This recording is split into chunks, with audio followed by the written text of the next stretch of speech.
Hello everyone, today I'm in Smith Falls, Ontario, and I'm going to take you on a tour of the Smith Falls Heritage House Museum. Alright, so here it is. So this house was built in 1861 for Joshua Bates and his family. Bates had his house built near the Rideau River to allow easy access to his mills.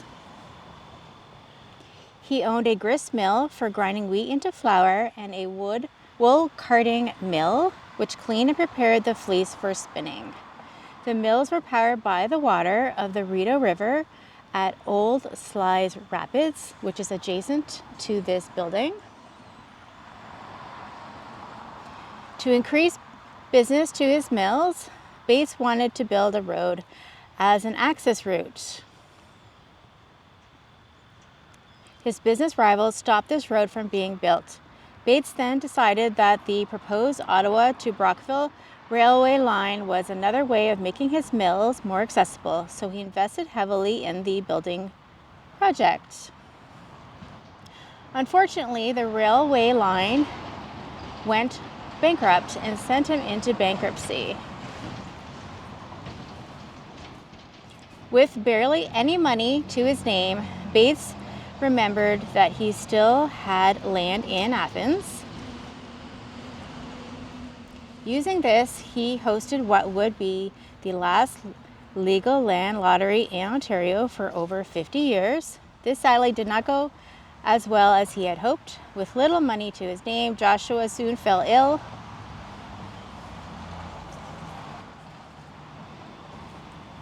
And he passed away just 6 months after the completion of the house in 1864. His family put the house up for auction, and Bates' main rival in life, Truman Russell Ward, purchased the property. This house has two very unique features to take note of.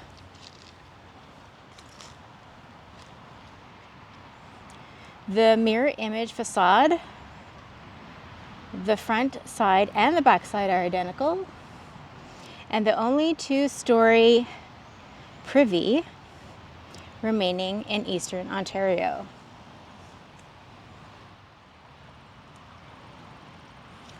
The restored period rooms in the house are furnished with artifacts that have been purchased, donated, or loaned to the museum. The museum collection depicts the lifestyle of an upper middle class family in Smith Falls through 1867 to 1875.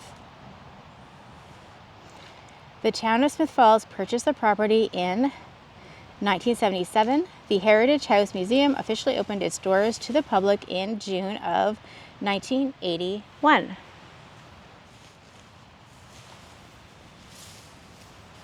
All right, so I'm going to take you on a tour of first the outside and then the inside. You see at the front that it has a really nice gazebo, and absolutely love the willow tree.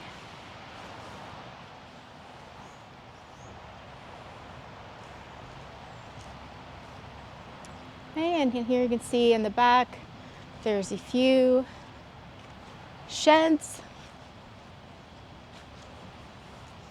There is a railway line directly behind, so you can see trains go by occasionally. Unfortunately, the original mills no longer exist to see.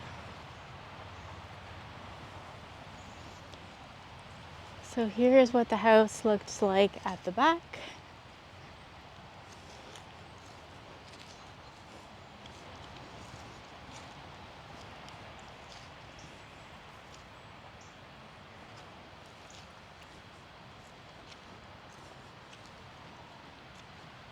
See that the front and the back look pretty much the same.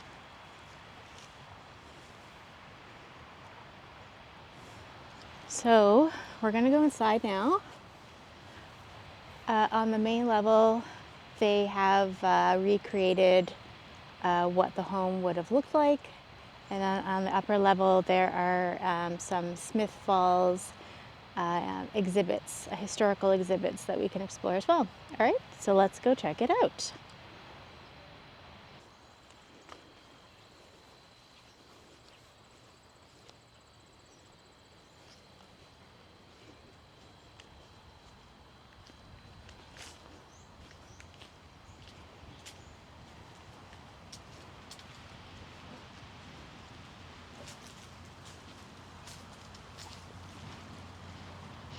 Okay, so the Smith Falls Heritage House Museum is free to visit. You can make donations towards the upkeep of it, but it is technically free to visit. And I'll just walk up to the sign here so you have the dates and times that it is open. Here, so you can see Wednesday to Sunday, 10:30 a.m. to 4:30 p.m. And there is, just want to point out that there is a cute little sitting area here with a library.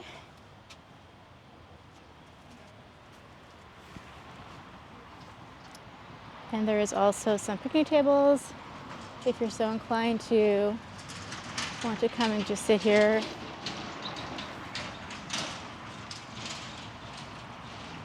and enjoy this beautiful property.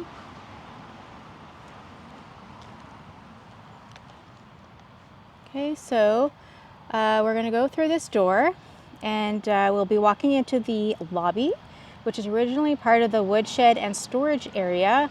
This large room has been converted into our reception area and gift shop. The tall desk near the front door was used by Robert Lewis in his blacksmith shop on Main Street in Smith Falls during the 1860s. Lewis partnered with John Crane, who owned a paint shop next door. Together, the two men specialized in making and painting carriages. All right, so let's go walk through the lobby, and then explore the house.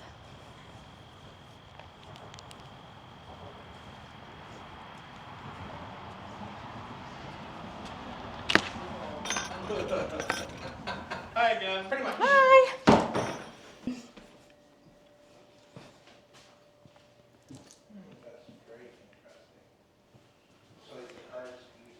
So this is the summer kitchen. Summer kitchens were used to keep the heat created by the stove away from the main living area of the house during the summer.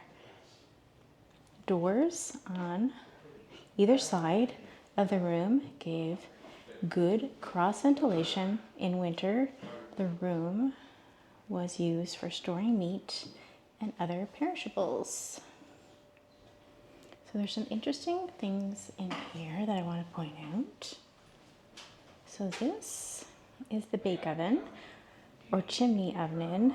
It is made of brick and constructed with an internal beehive shape. This type of oven was sometimes also called a lowering oven because the heat only diminished after the fire was removed.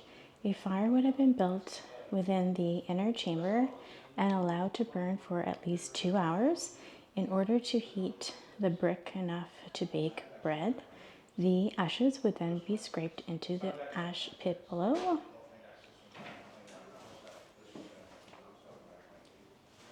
And there are some, so this is a butter churn. This is also a different style of butter churn. And there's some interesting photos in here.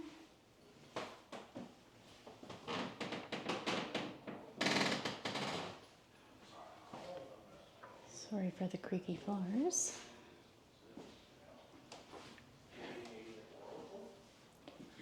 And this is a carpenter's chest. And then that was actually used to dry clothes. You would wring the clothes through that and the water would go into the bucket below.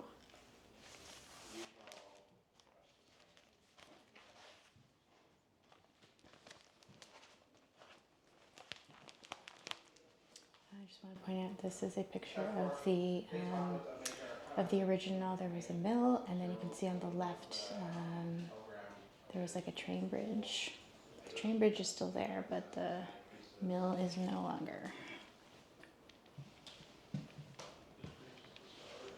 Now we're going to explore this area. So first we have a pantry which has all kinds of interesting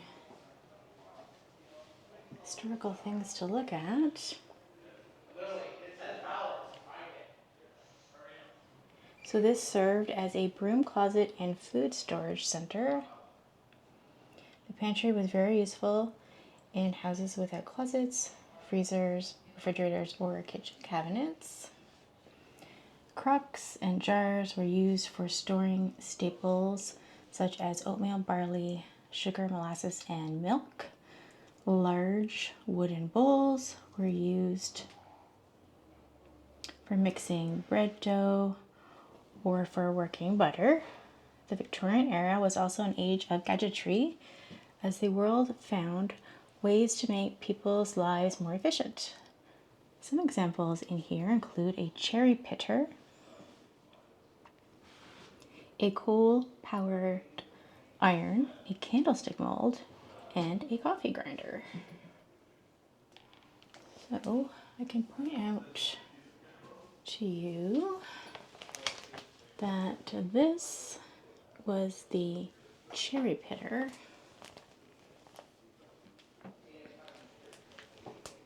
You can see here there were different styles of grinders, and I can point out that these were used to make candles, and these were used by cobblers to help make shoes.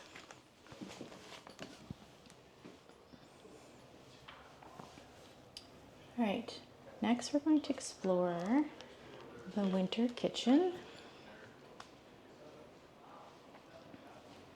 So basic cooking and food preparation took place here before the winter. Food was usually eaten where it was cooked, but in this house it is likely that a maid or serving girl waited on the family in the dining room while other servants ate in the kitchen. Northwest Foundries, Johnson and McGregor in Smith Falls, circa 1867 to 1875, manufactured the wood stove. The smaller box-shaped portion of the oven was used to keep water hot at all times. Even when the rest of the stove was not being used, cast iron and copper pots and pans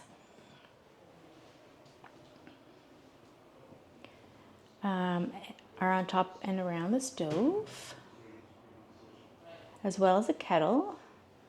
The hot surface of the stove was also used to heat the flat iron, which was used for pressing linens, as well as the curtain crimper, which was used for producing the crimped curtain style popular at this time.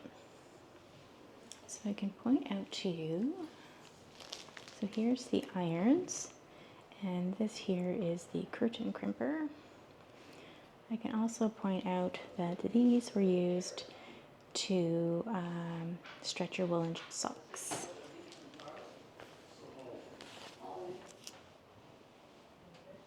Get you a closer look. So this is the sewing machine, so called the Perth Sewing Machine Company.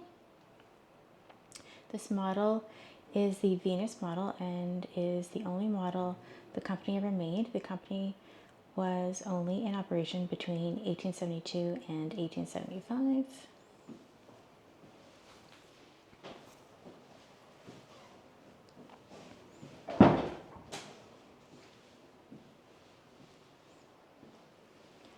Alright, so now we're going into the dining room. So separate dining room suggests that the owner of the house had an important position in the community and a standard of living above the average. The Victorian taste for rich colors and design often found expression in the dining room. Typically, items were brought from Europe to furnish the dining room. These items included cutlery, dishes, silver pieces, crystal, finely crafted tables, chairs, and sideboards.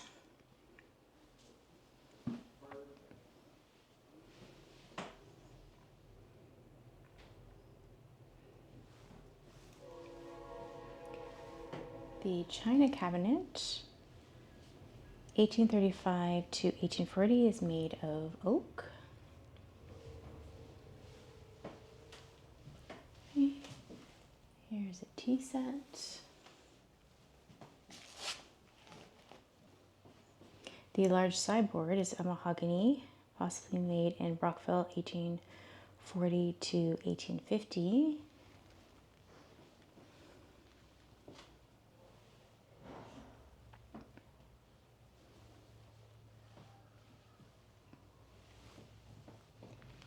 And the tier table is mahogany and late Georgian in design.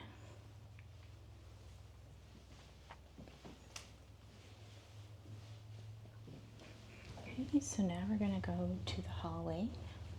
Okay,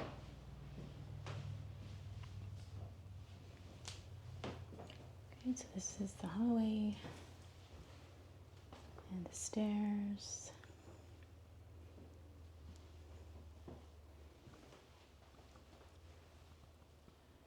Here's the light fixture.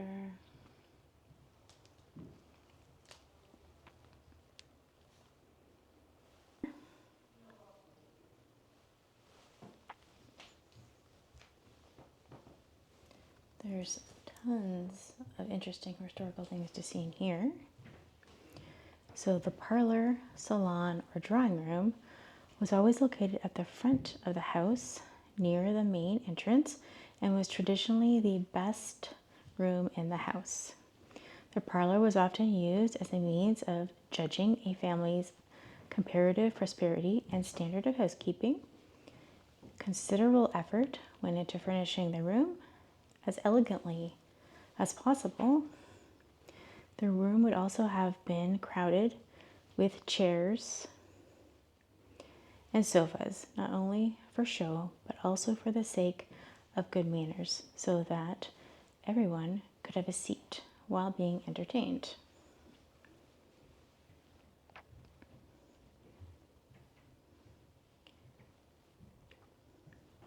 Right, so there are some interesting things to look at in here that I can point out. So, first, the grand piano is boudoir size of rosewood veneer with octagonal tapered legs. It was made around 1855 by John Broadwood and Sons in London, England.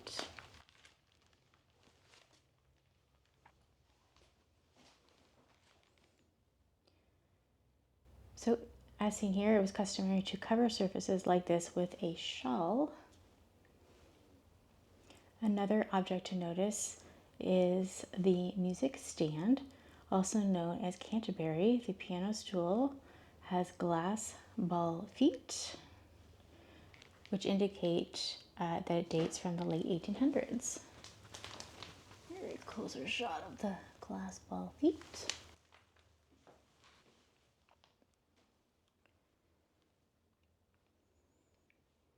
Okay, so another interesting thing I can show you here is the fire screen.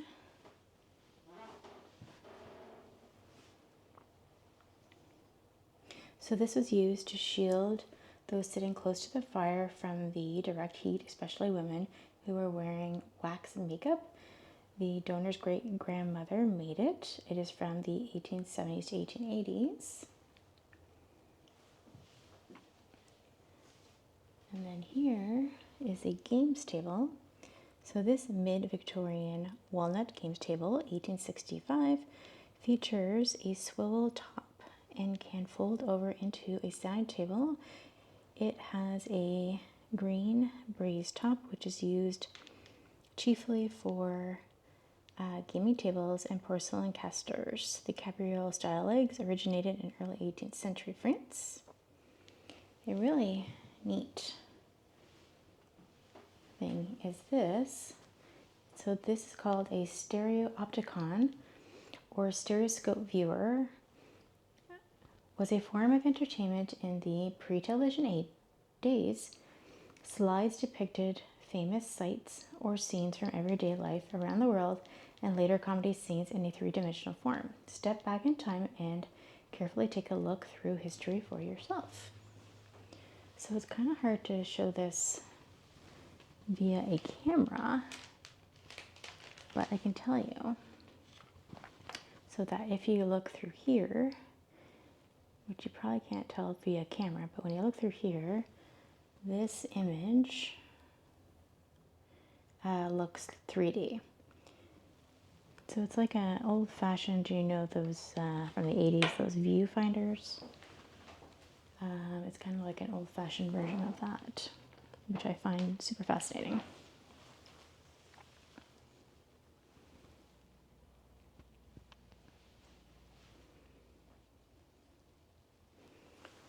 Okay, so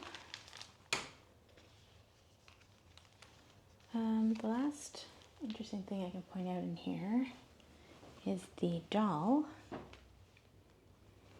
So the doll belongs originally to Mrs. Jameson, who lived on Chambers Street, Smith Falls. It was said to be used by her daughter, who sadly passed as a small child during the Great Influenza epidemic in 1919. The carriage that came with the doll was passed to Amy Murphy, a local nurse who named the doll Betty. Okay, so now we're going to go into the library study. So gentlemen would retire to the library or study in order to read, write letters, entertain, or conduct business. Men also came to this room to smoke, as it was thought offensive for them to do so in front of the ladies and improper for ladies to do so themselves. The recessed window straight ahead is due to the builder's design for symmetry on the exterior of the building. So there's some interesting things to explore here. Okay, so the secretary desk was made of mixed woods by the East Lake Furniture Company in Ontario, 1870.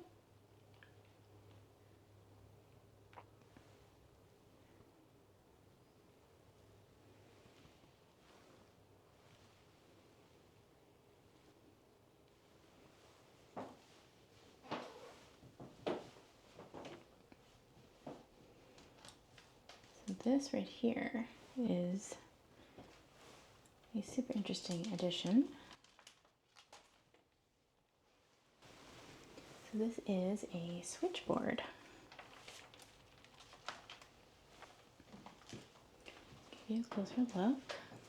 So this is what an old-fashioned switchboard looked like.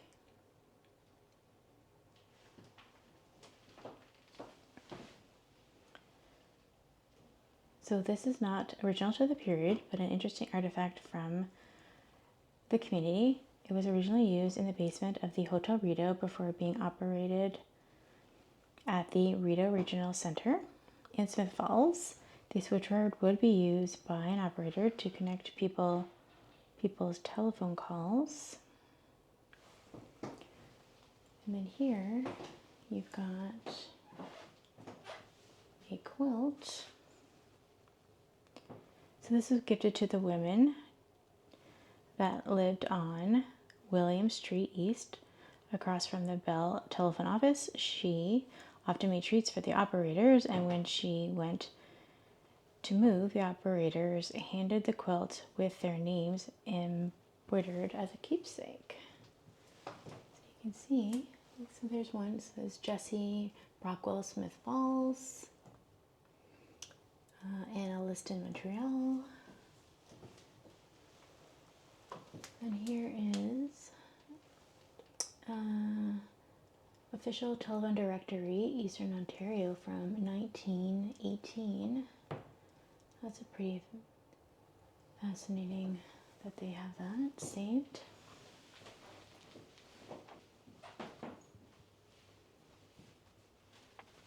Oh, just wanted to point out also this beautiful clock and an old map. All right, so let's go upstairs.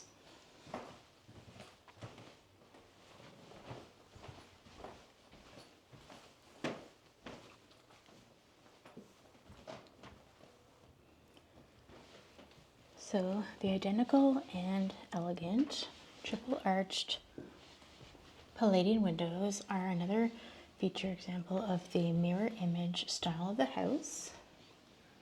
Okay, so here's the first one. One set faces the road while the other faces the railway. So this is the one in the back, and hopefully you can see that there's the railway behind.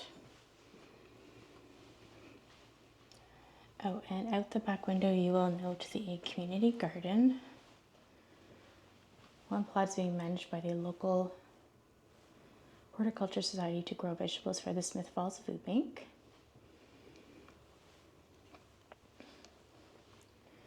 Okay, and then over here, so on the hallway wall is a collection of all the previous families who lived in the house.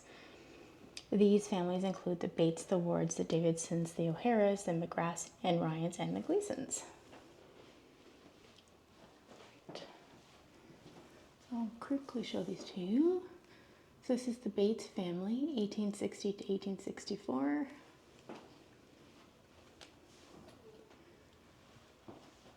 The Ward family, 1865 to 1893.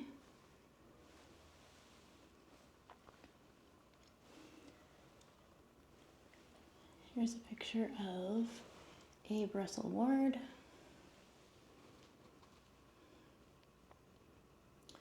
This is the Davidson family, 1898 to 1908. And there's some more historical photos you can see here. Okay. And lastly, there is this wood stove. So this stove was made by the Gould Manufacturing Company, which was based in Smith Falls. The Gould family was one of the first and most prominent families in this community for generations. Please note the water imagery in reference to the Rideau waterway.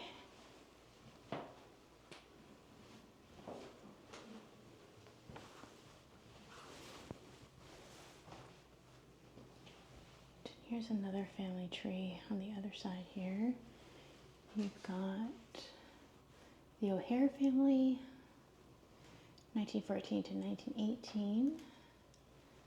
That is Helen O'Hara.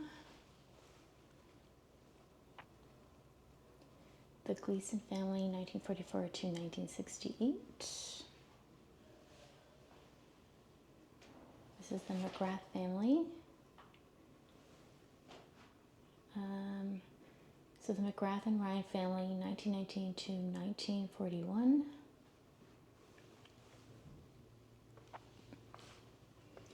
And here is the mirror image triple arch Palladian window that faces the front of the house. This room is empty right now. It's they're being set up for a new exhibit, so stay tuned.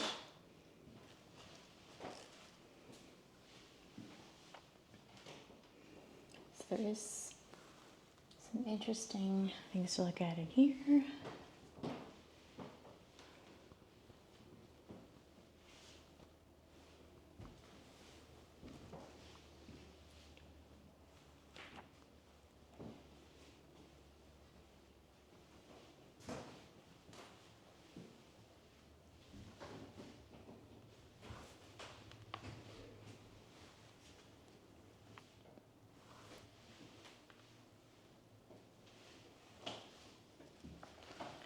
check out these old cola bottles.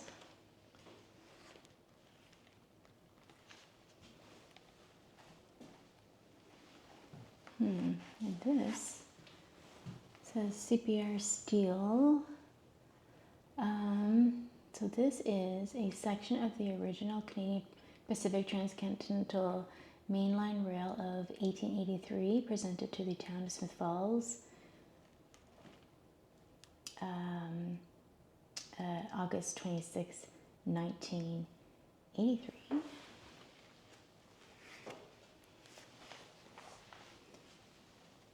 Here is the display. So RCA Victor Company in Smith Falls.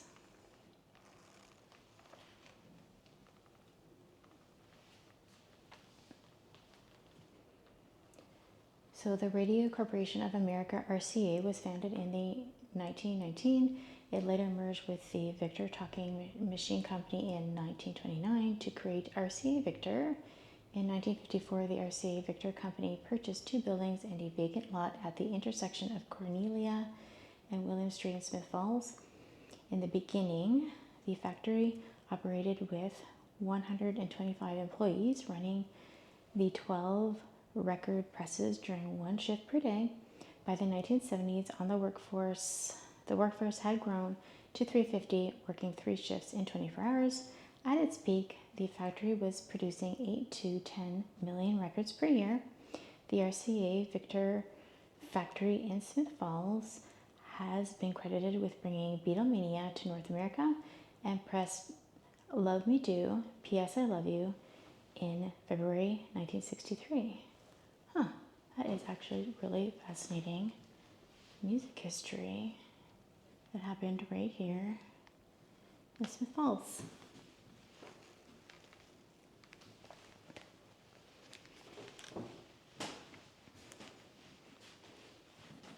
Here's some old artifacts from the Hershey factory that used to be in Smith Falls.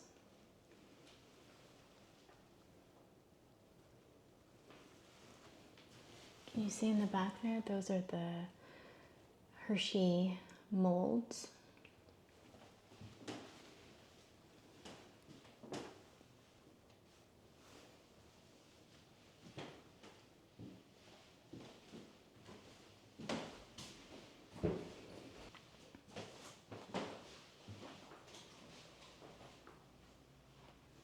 Okay, so now we're entering the Dobson Gallery.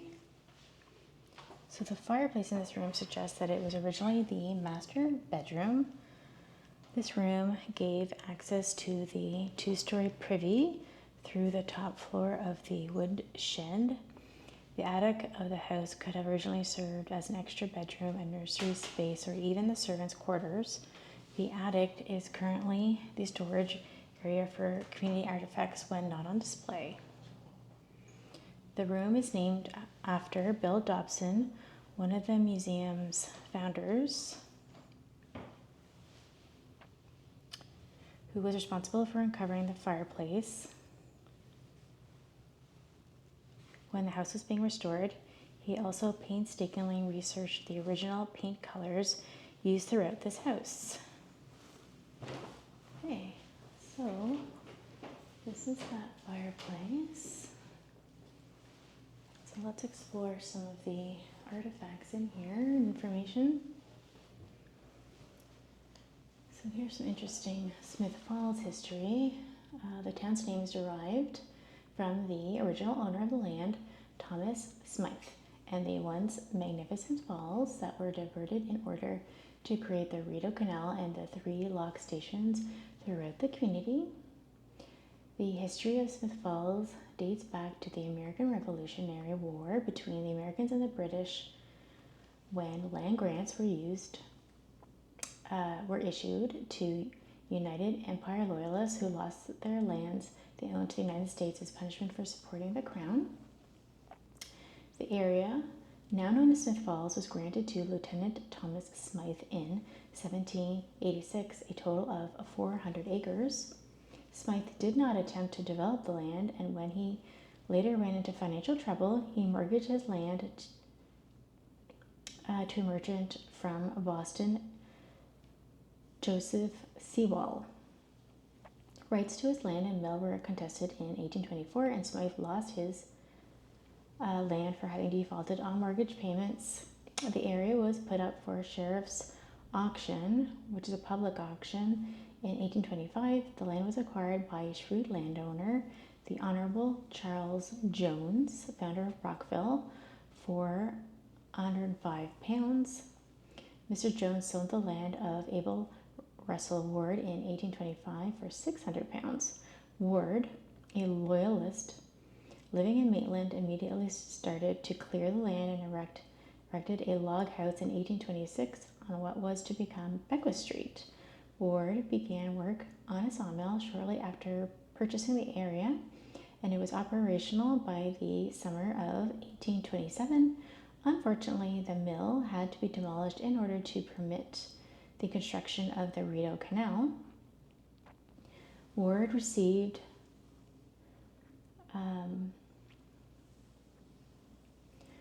began on a sawmill shortly after purchasing the area, and it was operational by the summer of 1827. Unfortunately, the mill had to be demolished in order to permit the construction of the Rideau Canal. Ward received one of the largest settlements made to mill owners along the Rideau, with £1,500 granted to him for his loss. Okay, let's explore what's over here.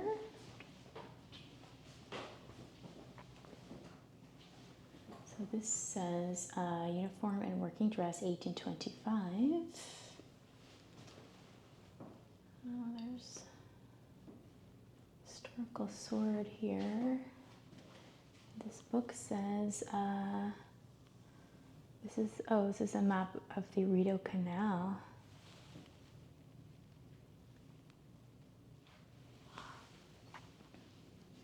And this uniform is a replica uniform of Colonel John By. Wow, that is actually pretty fascinating.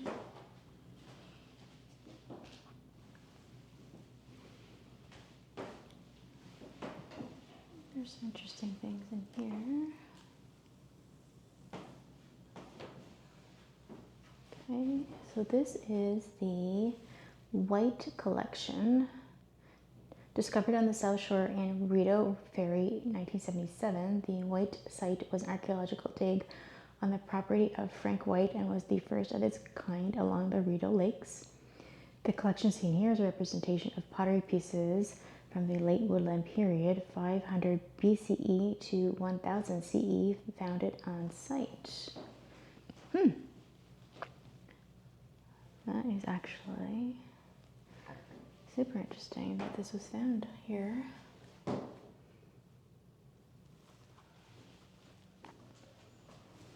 Okay, let's move on to the next section.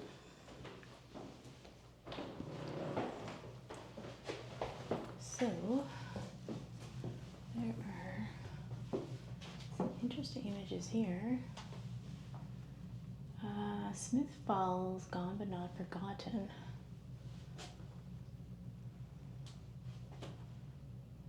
Wow.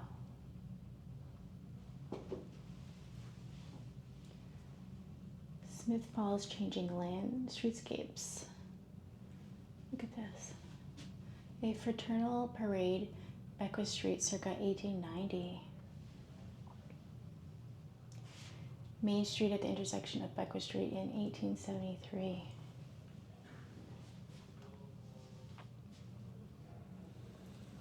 That is the annual December Poultry Fair, Beckwith Street, 1888.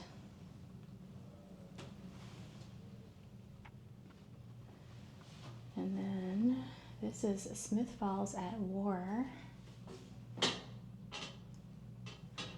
Frost and Wood Munitions Production, World War II. Smith Falls Cadets, 1925.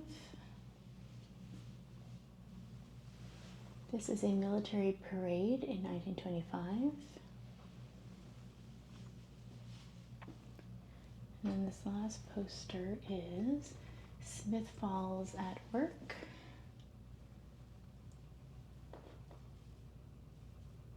Thomas Jones Packing and Provision Company. This large image in the middle is Parent Plow Company riding plows being loaded at CPR Depot, 1905.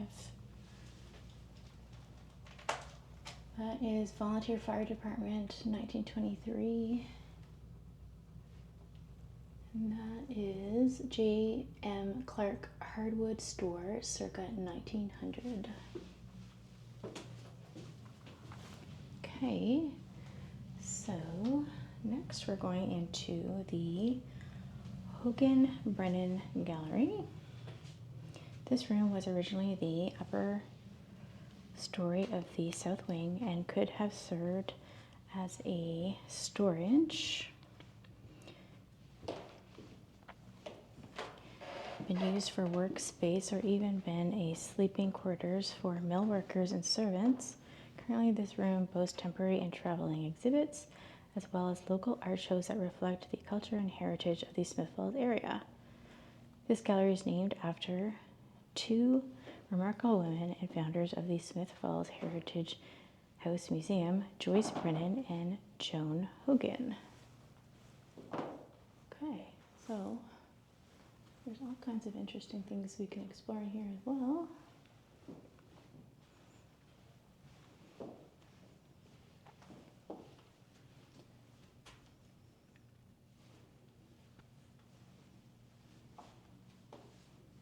All kinds of historical newspaper clippings. Oh, this exhibit's interesting. It is about the Great Fire of 75.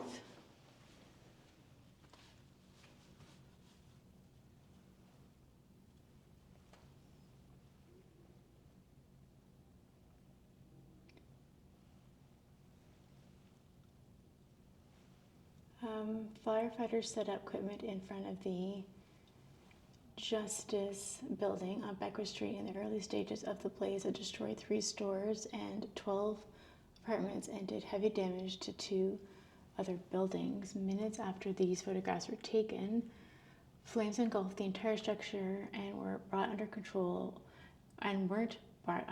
for another 3 hours.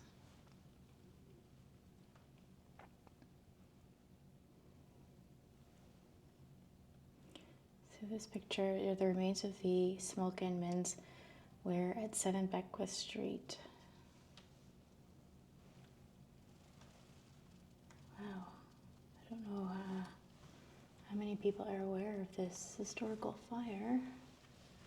These newspaper clippings are quite fascinating to see what happened.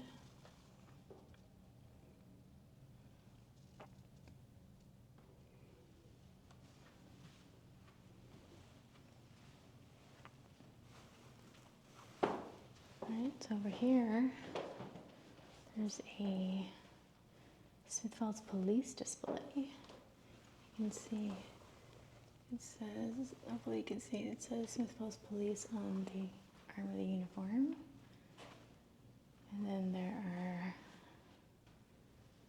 some interesting photographs. And down here, it says, this is a collection generously on loan from the Smith Falls Police Department. Wow. Everything from handcuffs, batons, badges. Is that a radar gun?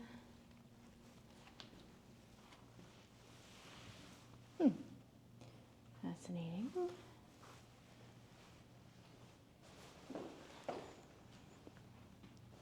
Interesting. This looks like a band uniform. So this, it says, is a Lamplighters Drum Corporation uniform worn during Old Home Week 1976.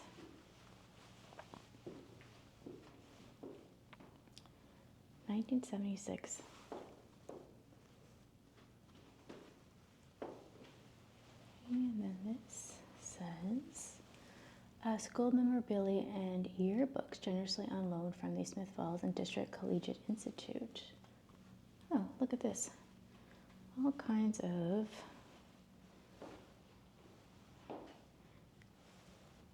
yearbooks.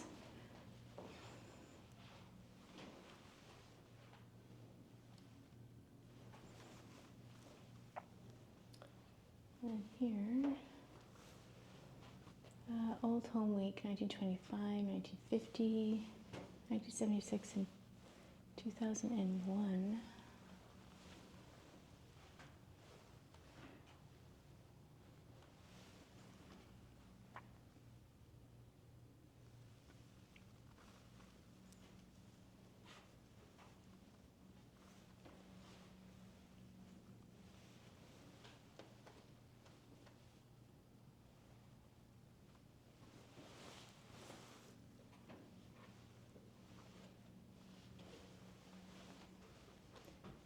Sign to say what this, oh wait, hang on. Okay, so here it says, I'll get my shadow out of the way. This nightshirt parade, this tradition began during OHW 1925 and has continued ever since. The community dresses in their pajamas and heads out on parade. Huh. Here's an old news clipping. So you can see in the picture the nightshirts. And this is photographs, parade photographs, again from OHW 1976.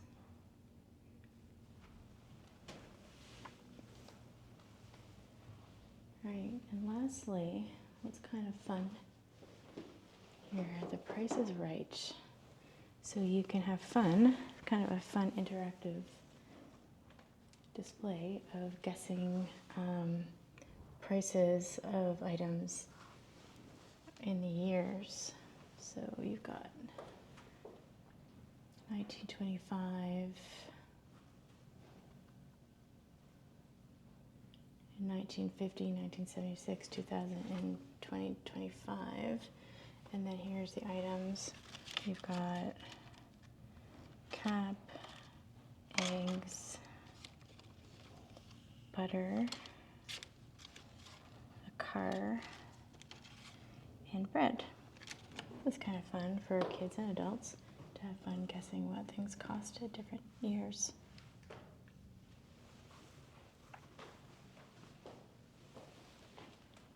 Okay, and lastly, this is where you can find that two-story privy that I told you about at the beginning. Can't really see much, but here is a sign explaining it. So, two-story privy. So toward the end of his life, Joshua was in ill health. This may have contributed to his inclusion of this unusual privy to his house. As it is easily accessible from the upper level of the house, there are two shafts to this privy. The bottom level could only be accessed from the outside. This is the only remaining two-story privy in Eastern Ontario.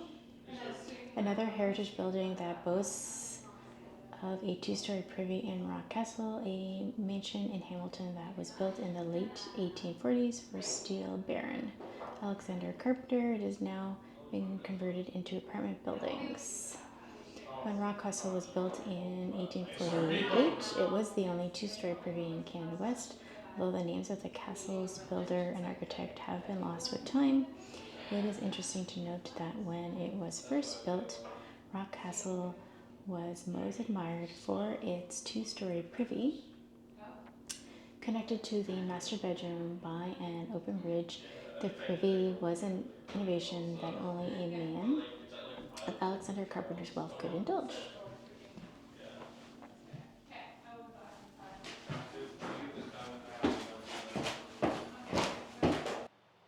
Thank Thank you for watching this tour of the Smith Falls Heritage House. I hope you enjoyed it. If you liked it, please give it a like. And if you enjoy videos about things to do in Canada, please subscribe to my channel. Until next time, happy travels!